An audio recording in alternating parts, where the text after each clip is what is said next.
Баршаңызға сәлем. Бүгін тұздалған еттен екінші тағам дайындау үшін етті ірі етіп турап аламын.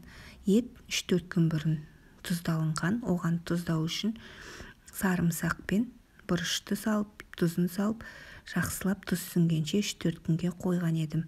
Міне сол етті жақсылап майға азғантай қуырып жатырмын. Оның үстіне сарымсақтың екеуін сақтап турап, 4 бас ақ жуаны өте ірі етіп тураймыз.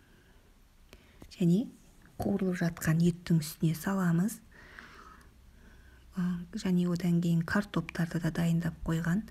Ірілеу қылып туралған картопымызды осы еттің үстіне салуға болады. Картоптарымызды жақсылап араластырамыз, себебі етпен бірге дайындалатын болғасын өте ірі қылып туралған. Одан кейін капустаны да еттің картоптың үлкендігінде қылып турап аламыз. Оны да бетіне салып араластырамыз. Оған қатты тұз салып керек емес, себебі ет бізде тұздалған. Одан кейін көкөністерді дайындаймыз. Ұзыншақтап помидорды, тәтті перецті тураймыз.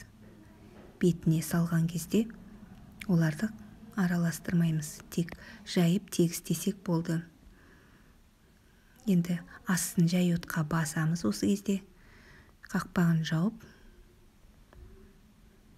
бір сағат жарымдай дайын болғанша қоямыз. Дайын болуға жақындаған кезде аз ғана тұз саламыз, себебі еттің тұзы бар, жарайды. Укроп, ұсақтап туралған бұрыш, керекті басқа да дәмдеуіштерін салуға болады.